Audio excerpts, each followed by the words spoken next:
കേരള കോൺഗ്രസ് പ്രവർത്തകർ, അത് കേരള കോൺഗ്രസ് ജോസഫ് വിഭാഗം പ്രവർത്തകർ ജോസ് കെ മാണിയുടെ വീട്ടിന് മുന്നിലേക്ക് ആഹ്ലാദ പ്രകടനവുമായി എത്തി. തുടർന്ന് ഒരു സംഘർഷം അവിടെ ഉണ്ടായിട്ടുണ്ട് എന്നതാണ്. അതിൽ ഏറ്റവും ഒടുവിലായി യൂത്ത് കോൺഗ്രസ് സംസ്ഥാന ജനറൽ സെക്രട്ടറിയുടെ കാർ തകർത്തു എന്നതാണ്. ജോർജ് പയസിന്റെ കാർ തകർത്തു എന്ന വിവരം. അത് കേരള കോൺഗ്രസ് എം പ്രവർത്തകരാണ് കാർ തകർത്തത് എന്ന വിവരം കൂടി വരുന്നുണ്ട്. വാക്കുതർക്കം ഉണ്ടായിരുന്നു. അതിനിടയിലാണ് ഇപ്പോൾ ഇങ്ങനെ ഒരു അക്രമ സംഭവത്തിന്റെ വാർത്ത കൂടി വരുന്നത്.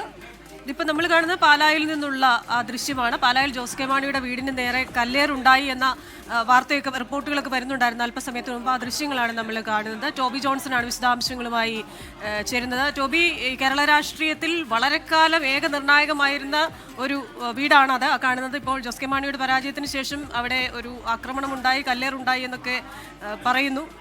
വിവരങ്ങൾ അനുജ, അല്പസമയം മുമ്പാണ് ഈ സംഭവം ഉണ്ടായത്. അതായത് ജോസ് കെ മാണിയുടെ കരിങ്ങോഴക്കൽ വീടിന് തൊട്ട് അടുത്തുള്ള കാർമൽ സ്കൂളിലാണ് പാലാ കടുത്തുരുത്തി മണ്ഡലങ്ങളിലെ വോട്ടെണ്ണിയത്. അവിടെ മാണി സി കാപ്പനും അതുപോലെ തന്നെ മോൻസ് ജോസഫും വലിയ ഭൂരിപക്ഷത്തിൽ വിജയിച്ചു.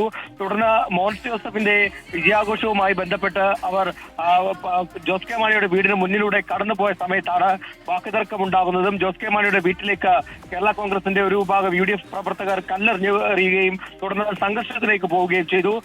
ഇതിനുശേഷം പോലീസ് ഇവരെ പിരിച്ചുവിടുന്നതിനിടയിലാണ് ഈ ജോർജ് വൈസിന്റെ സംസ്ഥാന ജനറൽ സെക്രട്ടറിയാണ് യൂത്ത് കോൺഗ്രസിന്റെ, അദ്ദേഹത്തിന്റെ കാറ് തല്ലി തകർത്തതായിട്ടുള്ള ഒരു ആക്ഷേപം കൂടി പുറത്തു വന്നിട്ടുള്ളത്. എന്തായാലും നിലവിൽ പോലീസ് ഇവിടെ എത്തി സ്ഥിതിഗതികൾ ശാന്തമാക്കിയിട്ടുണ്ട്. പക്ഷേ വലിയ ഒരു പ്രശ്നത്തിലേക്ക് കാര്യങ്ങൾ പോവുകയാണ്. കാരണം വലിയ പരാജയമാണ് കേരള കോൺഗ്രസ് എമ്മിന് ഉണ്ടായത്. 12 സീറ്റുകളിൽ മത്സരിച്ചു, 12 സീറ്റും തോറ്റു.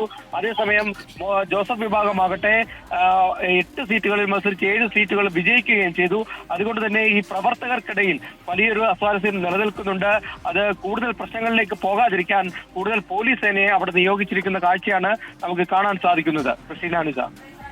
ശരി, പാലായിലെ കരിങ്ങോഴക്കൽ വീടിന് മുന്നിൽ നിന്നുള്ള ദൃശ്യങ്ങളാണ് പ്രേക്ഷകർ ഇപ്പോൾ കണ്ടുകൊണ്ടിരിക്കുന്നത്. എന്തായാലും സ്ഥിതി അവിടെ നിയന്ത്രണ വിധേയമായിട്ടുണ്ട്. ഇപ്പോൾ പാർട്ടി പ്രവർത്തകർ അവിടെയുണ്ട്. അത് ജോസ് കെ മാണിയെ പിന്തുണയ്ക്കുന്ന ആൾക്കാരാണ്. അല്പസമയം മുമ്പാണ് അവിടെ സംഘർഷമുണ്ടായത്, വീടിന് നേരെ കല്ലേറുണ്ടായത്. ഏതായാലും ഇപ്പോൾ സ്ഥിതി നിയന്ത്രണ വിധേയമാണ്. വീട്ടിൽ ഇപ്പോഴും സുരക്ഷ നൽകിയിട്ടുണ്ട്.